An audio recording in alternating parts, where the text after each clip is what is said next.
Constantine, a Hellblazer podcast.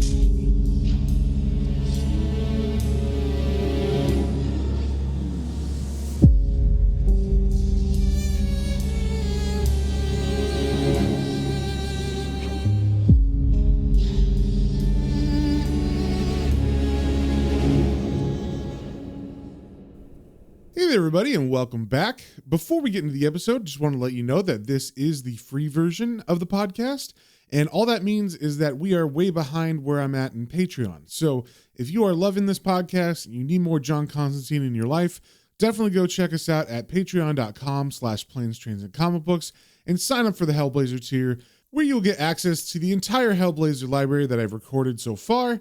And also you'll get access to the exclusive episodes of the Planes, Trains, and Comic Books main podcast.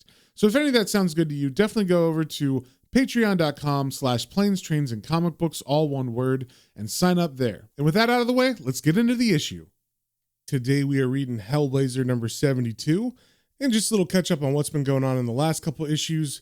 For the last couple months, John Constantine has been pretty depressed. He's been living on the streets because his girlfriend Kit left him, and he and his best friend Chaz had a falling out. So John began to spiral into depression, and eventually he just ended up on the streets drinking, trying to forget what happened. And that lasted for at least a couple months. That is until the last issue, where John ended up falling asleep in a drunk stupor next to a skeleton of a World War II pilot. And while he was passed out, he had a dream that was kind of like a vision of the last days of this pilot's life on Earth. And in this dream, this pilot fought to live until the very last second before he died. And when John woke up after this vision, and then he turned and saw the skeleton sitting next to him, he realized that this wasn't just a dream. This was like a vision of this actual person's last moments on Earth. And seeing that it was real, and also I think he got the feelings and everything of that pilot during that time, it changed his outlook on life. And even though stuff still hurt with Kit and Chaz, he decided that it's time to move on. It's time to stop being depressed and try to make the best of life going forward. And we left off with John in the last issue with him using some little magic to get the checkbook and billfold off a man walking on the streets. And then he used that money to get himself a hotel and clean himself up. So it looks like going forward, we're going to have our usual John Constantine trying to build his life back up after he sunk so low. So first things first, with issue 72, we got the cover here. We see there is the Statue of Liberty, but instead of a woman's face, there is a skeleton face, and her skeleton hands and arms are holding the torch, just like they are on the actual Statue of Liberty. We see that this issue is written by Garth Ennis with art by Steve Dillon. And on the first page, we see a black woman walking on some sort of tropical beach, and she just looks like she's walking and thinking. And over these panels, the narration says, "It's gonna be a good day. Uncle Neville lit the ganja chalice first thing as usual. So Sadella goes strolling through the surf and clears her head. She likes it out here, far away from Trenchtown. All the noises from the earth and sea instead of the shouts and screams. Not a city girl, Sadella. Things are nicer here. No orders, no choices, no people, no pressure. Little brother Linton's better too, without Papa's spirit nonsense in his head. Boy was getting so twisted up, disappearing in himself." Then we see the woman turn her head towards the tree line, and then she turns back away and the narration continues. "Noise from the jungle, but it's only Linton, and Sadella lets the morning back inside her, calm and mellow like bathing in the stream. And she's dead before she knows what hit her." Then we get a panel that's completely black, and as we turn the page, we see an airplane flying in the sky, and over that we see John's narration say, "This is just my bloody luck, isn't it?" Then we cut to inside the plane, and we see he is on a window seat, and he is stuck next to a man who won't shut up. And John's narration continues. "Christ knows why I keep trying these stupid ideas to beat jet lag. But anyway, get the early flight, get some kip. And with the time difference, I'll be up and at him the minute we hit New York." Then we get a panel of the man talking next to him saying, "Real ale, son, that's what I'm talking about. Not this Yankee piss you get in Ponzi wine bars. And what's more, have you seen this Dago crap you stick a bit of fruit in it? And what's the bloody point? Real ale's what you want. So thick you can spread it. And if you ask me," and of course John did not ask him, so he looks pretty annoyed, and we get more of his narration as he stares out the window. And the best bit, the very best bit, is that they only had one seat left, right? Guess where? Then we see his eyes flick over to the no smoking sign. So I guess in 1993, you could still smoke on planes if you were in the designated smoking section. So in an effort to ignore the man who keeps talking next to him, he picks up a pen and starts filling out his immigration form, and his narration continues. I try ignoring the fat bastard and filling in me immigration card. Always a laugh that. It wants to know, have you been a mental patient, a drug abuser, a smuggler of controlled substances, a spy, or a Nazi war criminal during the period of 1939 to 1945? Yes. Yes, very much so, thanks. All the time, mate. Not as such. And not me, but I know a bloke who was. As if you'd actually admit to it. Oh, for frig's sake. Then the man talking to him cuts back in saying, cocktails? Don't bloody talk to me about cocktails. Lotus shite. Harvey Wallbanger? Harvey my ass more like. A nice pint of real ale? You can't beat it. So as John finishes his immigration card, he tries desperately to find something else to distract him from this man talking. So he pulls out a magazine from the back of the seat in front of him, and as he reads, his narration continues. Then I seek refuge in the in-flight magazine, which just goes to show how sad some people can get. Then he sees something interesting in the magazine, and his narration says, here, what's this? Then we see like a personal ad taken out that says, have you been involved in any of these practices? And then there's like a yield sign, and inside that sign, there's a big words that say warning, and under that in descending order, it says sorcery, witchcraft, palmistry, Satanism, Ouija, fortune-telling, levitation, automatic writing, astrology, pendulum, black-white magic, Lucifer, spiritism, mediums, tarot, curses, divination, magic, evil, spirits, Halloween, games, fantasy, omens, horoscope, trances, charms, UFO, hex. And then there's a little section underneath that says, for inquiries and free literature, P.O. Box 787, Birmingham. So this is some sort of anti-witchcraft little ad someone put in this in-flight magazine. And as John reads it, he gets a big smile on his face and his narration says, 10 minutes worth of casual evil at least.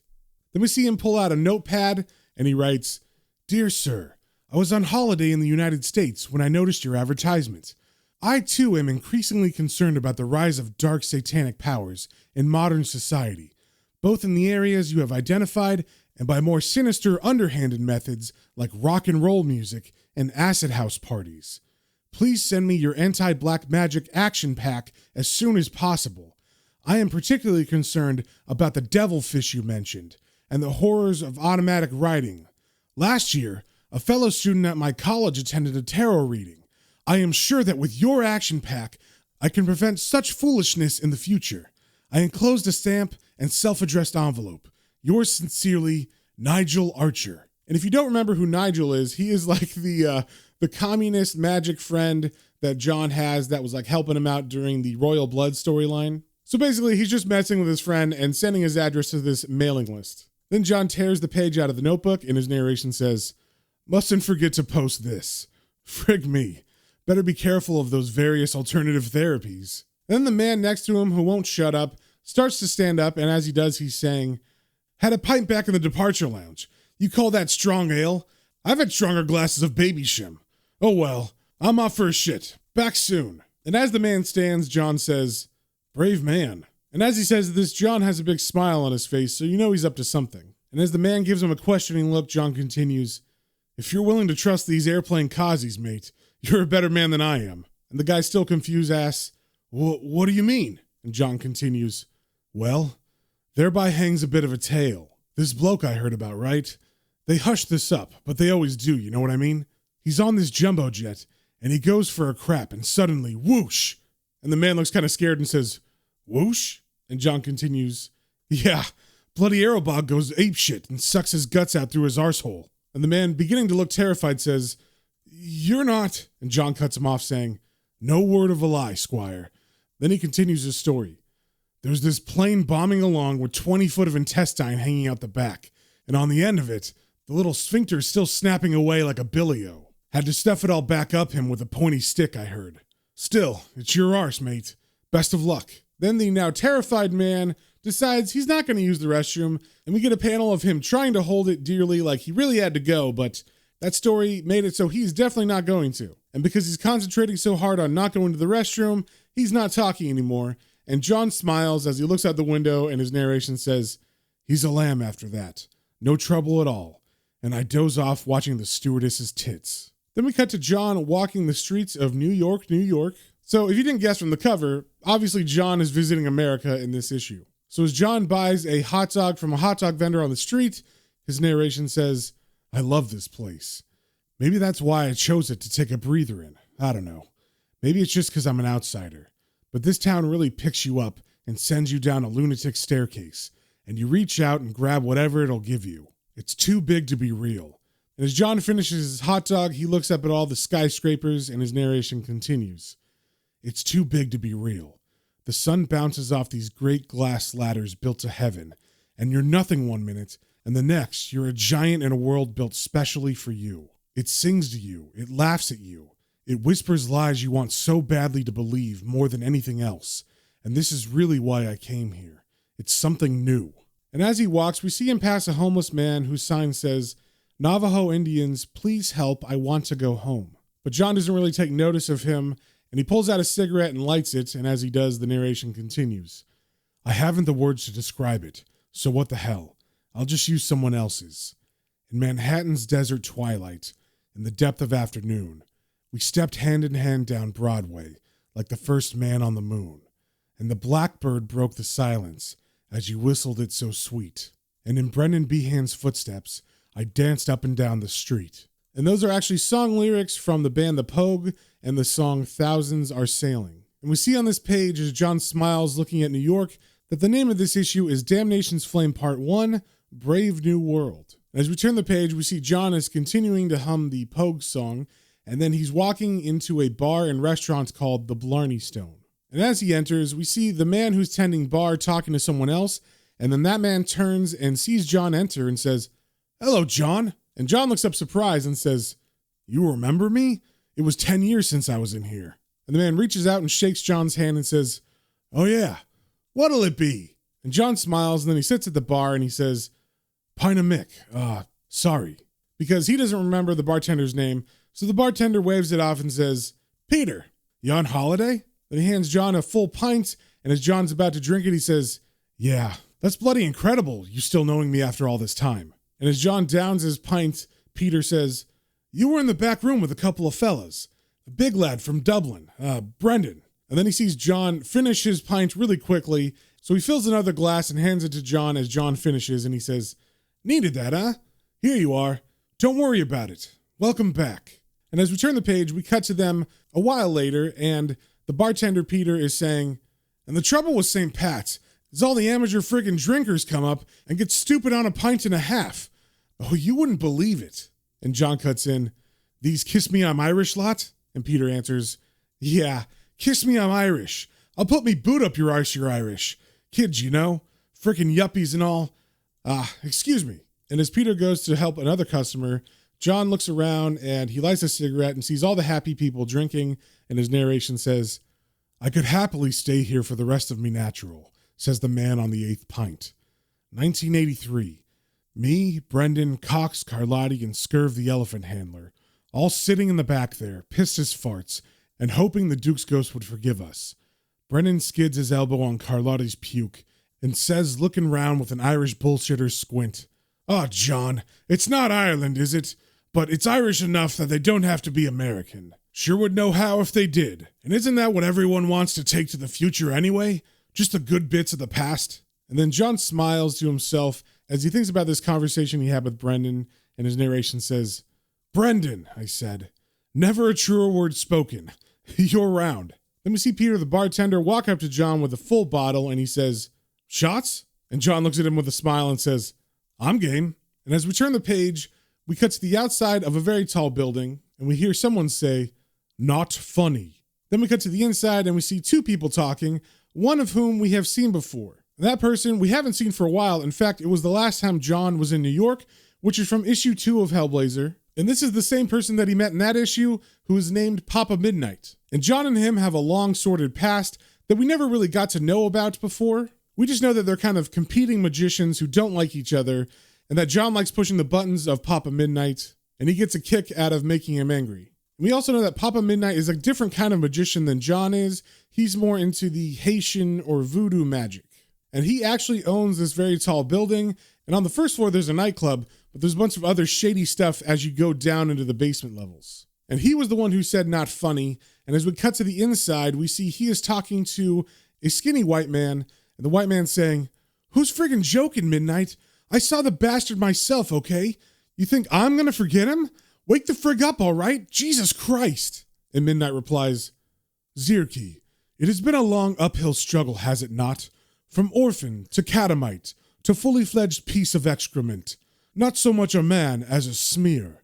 I can assure that descent will be much, much faster, if you like." And just in case you forgot, Papa Midnight is a very large black man. And as he said this last line, you can see that he was very angry and he kind of turns. So we can definitely tell he was threatening Zirki. And Zirki definitely picks up on this threat and he says, "Whoa, whoa, whoa, okay? Be cool. No offense, Papa, okay? Just a little jumpy today. I mean, Jesus, I'm sitting there and this son of a bitch rolls in off the street and I'm a little freaked, you know?" And Papa asks, "Where?"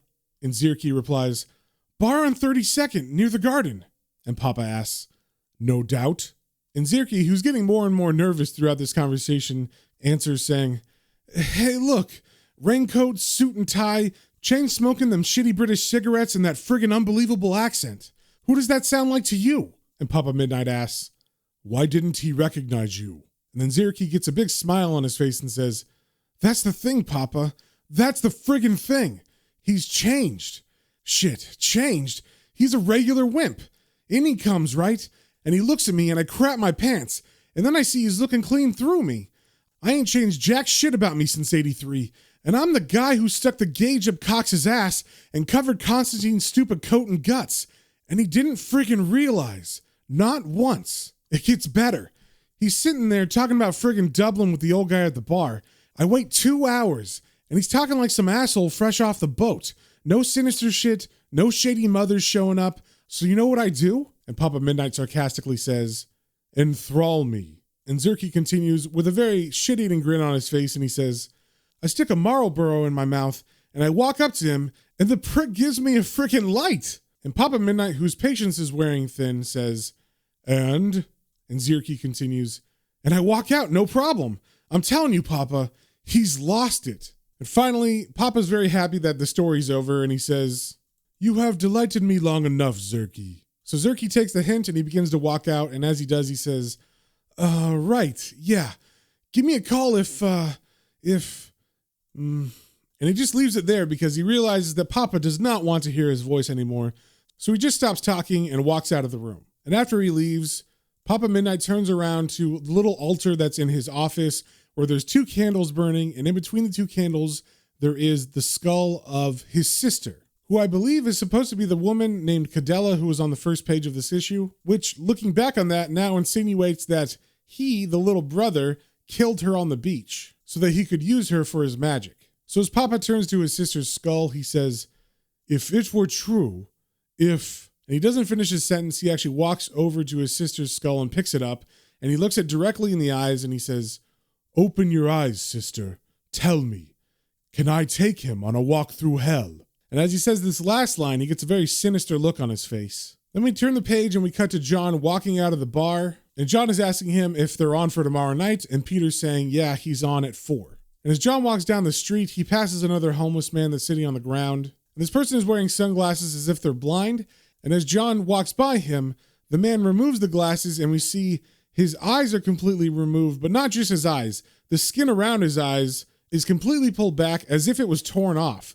So what you can see is him looking at John, but he doesn't have any eyes inside of his skeleton sockets. And this seems to be the beginning of what Papa Midnight was asking his sister's skull to do with John. So we cut from that man's skull to a field of spinal cords with skulls attached to them that are dancing in the wind, kind of like flowers that are growing in the wind, but much more macabre. And the narration says, "Someone's coming. The word went out from Martha's vineyard, strange fruit howling on an even stranger wind. And everyone and everything from sea to shining sea stopped, and they listened to the news that they never thought they'd hear. In Manhattan, the street signs whispered it from block to block, careful to be heard above the 1,000 million gunshots, and pass it on." And under this narration, we see the face of a man who either looks like he's been shot or possibly run over, but the panel's not big enough to really see what happened to him. You just see blood trickling down his face, and his lips are opening like he's moving. So this is probably a dead man who's whispering whatever he's supposed to pass on. Then the next panel, we see a dollar bill, and the narration continues. The greenback ceased confessing, albeit briefly, and pass it on. So literal money is talking and passing it on. Then in the next panel, we see a hand holding a rose, and that rose has grown vines that are wrapping around the person's forearm, and it's digging in with its thorns and causing the person to bleed. And the narration continues. The moonchild stopped choking on the thorns that lined her throat, but all that she could say was, pass it on. Then in the next panel, we get an American flag and like a shadow of a person standing in front of it, and the narration says, Private Brown gripped his rifle good and tight against the cold, and wondered when the sun would rise, and pass it on. Then the next panel is the face of a man who's bleeding from his temple down. We can't actually see the temple, but it seems he has killed himself because in the narration it says, the man with the hole in his head, whose life for 30 years had been a flinch, a hiss, a pain he didn't dare to understand. He heard it too, and pass it on. Then we get a very far away shot of what I assume is a tribe of Native Americans possibly, and they're on a cliff edge, but we can't really see them except it just looks like little silhouettes on horses. And the narration on this panel says, the one last tribe heard too. Then in the last panel of this whole sequence, we get the final person who hears this message, whatever it was that Papa Midnight has said. And we see it is the face of the first of the fallen. And the narration on this panel says, and far away in foreign lands, someone smiled a smile of whores and midnight and settled down to watch. Then we cut back to Papa Midnight's office, and he's still holding his sister's skull, but he has put on, instead of a suit that he had on before, his ceremonial garb, which consists of him wearing nothing but a loincloth and a white suit jacket and a white top hat with a pink band around it. And we see Papa Midnight say to his sister, it's true. Thank you, sister. Your eyes have shown me he has changed. His way wavers. He relaxes. Something has happened and his edge is lost. His behavior hovers on the edge of decent. And then his sister, who we can't really hear, but he hears, must have said something about caution because he says, don't talk to me about caution. Constantine inspires a particular kind of hate. $50,000, the ace of Winchesters, and all he does is flash that cursed smile. I swear that all the arrogance in the world is hiding in that smile. And then Papa calms down for a second, and he puts the head back on the altar, and he continues. I am not the first to notice it. To hate him is to think about him always. The thought of him is with you in your dreams. It colors every triumph, and like the man himself, it darts from nowhere to turn the world from up to down and black to white. And you never, never, never lose sight of wanting your revenge. And then we get a panel that's kind of interesting. It's of his sister's skull, and we just hear him say, but you could never understand, my sister. Almost as if it's foreshadowing that maybe his sister does understand revenge, and maybe she's going to get revenge on her brother Papa Midnight for killing her. Then we cut to John, and he is in a hotel room, and he's relaxing on the bed, and he's smiling as he looks up at the ceiling, and we get some narration of the exchange he just had with the concierge downstairs. So over this panel of him relaxing, we hear her voice say, and how will you be paying, Mr. Constantine? And John replies, actually, love, I won't. But you'll just put that I have in your computer, what's it, eh? And bug us up some sarnies and a six-pack on room service while you're at it. And the woman replies, that'll do nicely, sir. Enjoy your stay. And as John thinks about this conversation, he chuckles to himself. And then we get some narration over him smiling on the bed saying, if only I'd stuck to using magic for stuff like that, instead of to screw me way around anything with a nice arse in the arcane underworld. If only bollocks. What's done is done, sunshine. Should have thought of that before you slipped Sharon Grant a length at the fifth form disco when she wanted to join your coven. Then John reaches over to his nightstand and he picks up his cigarette pack and he feels it's a little light, and his narration continues. Christ, I'm halfway through me duty free, and then it'll have to be the bloody luckies.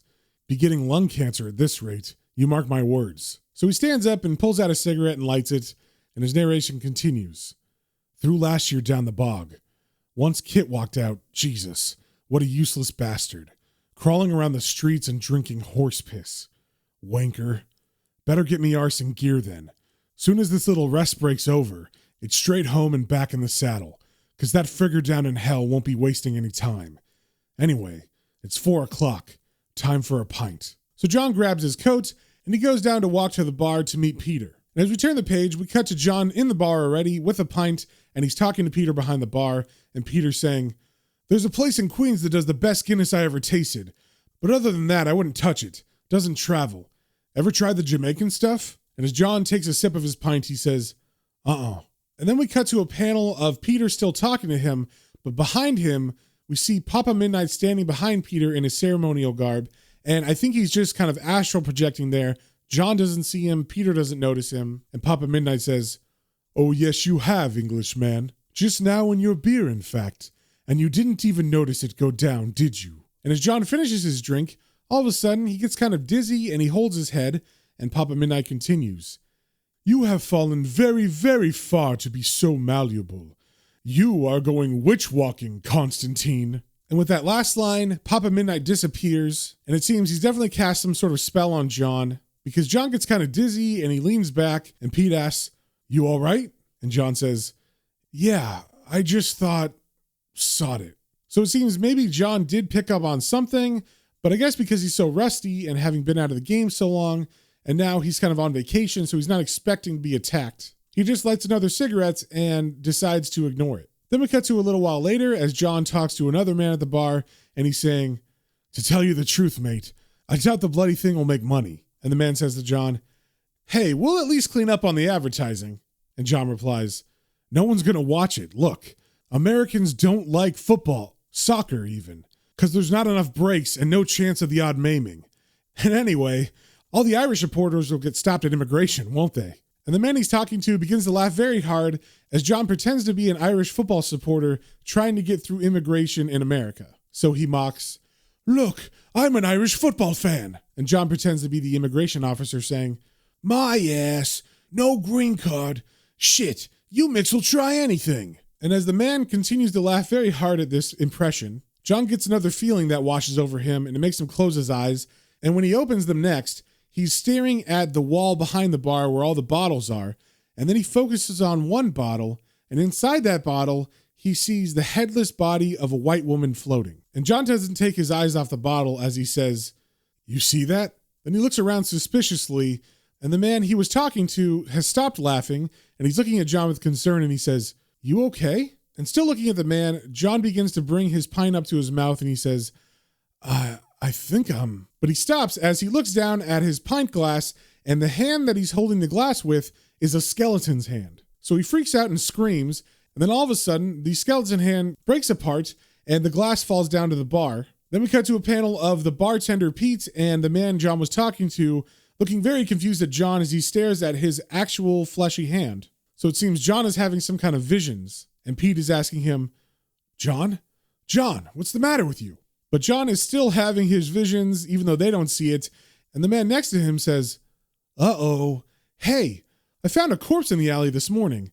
I took a bite." And as John looks at the man say this, he sees the man has little jagged metal pieces for teeth. So John freaks out and he stands up and begins to walk out, and Peter calls after him, but John doesn't notice. And then as John is about to walk out, there's a cat that's standing in between him and the door, and it begins to hiss at him. And Peter says to the cat, "Blarney, let him be." But what John sees is Blarney the cat's face begin to melt off, so all you can see is his skeleton, and then there's a bunch of blood puddled underneath the cat. And then John takes off, and he runs out of the bar, which is in the back of this restaurant, I guess, because as he passes the front, we see there's like a little display where there's usually like cakes and pies and stuff on your way out, but instead of that, there's a bunch of fetuses hanging from umbilical cords just floating in this case. And as John runs out the door, Pete says to the man John was talking to, "What in God's name is wrong with him?" And the man says, "Hey, I didn't say anything." So then John takes off running down the street, and he's running so fast that he falls, and when he hits the ground, the street and city disappear, and he's in a void of black. And when he looks up, he sees what looks to be someone sitting behind a desk. And we can't see the man's face because it's covered in shadow, but we do see it is a bald white man, and he asks, "What are you doing on the friggin' floor, asshole? Come on, move it. You're next." And John stands up and he replies, Who are you?" And the man says, Don't waste my time. Come on. And as John walks a little closer, he says, But where is this? And the man says angrily, You some kind of friggin' retard? You on Ellis Island, you prick. And then he picks up some papers and he starts to organize them on his desk. And then he picks up a pen like he's about to fill them out and he says, Okay, let me see. What is your name? And then John is looking kind of scared at this man and his narration says, Don't tell him. Screw him. Where the frig am I? And what the hell's going on? But John doesn't say that. He just looks at the man scared and says, John Constantine. And as the man fills out the paperwork, he says, I-N-E. What is your nationality? And then John kind of looks like he's gritting his teeth, like he's trying to fight whatever's going on here. And his narration says, What are you doing, you arsehole? Don't tell him. Don't tell him. But John tells him, British. And the man continues his questioning. And have you ever been in prison? And John, still struggling in his mind, says, Oh God, oh Christ, oh frickin' Jesus. What is this? Where are the bloody words coming from? Why can't I shut up? But he says to the man, Yes. And the man says, Surprise, surprise. And then continues his questions saying, What is your destination in my country? And I guess because John is here on vacation, there is no destination, so he doesn't answer. And the bald man smiles and says, Guess you'll find out soon enough, huh? Well, Mr. Constantine, welcome to the United States of America. And we're left with a full splash page of John not standing in the middle of a black room, but that man disappeared, and now he's standing amongst a bunch of very tall buildings that look like they're made of stone or concrete. And the perspective makes it look like they're like arching over John, like they're about to smother him. And John is looking around kind of scared, but there's only gray mist at the bottom of these buildings, so there's nothing else to see. So it seems Papa Midnight has put John in some sort of illusion, or possibly just John is having a vision of some dark version of New York. But we'll have to see for sure in the next issue. So if you guys have any comments, questions, or suggestions, you can email me at planestrains and comicbooks, all one word, @gmail.com. And we will see you on the next one.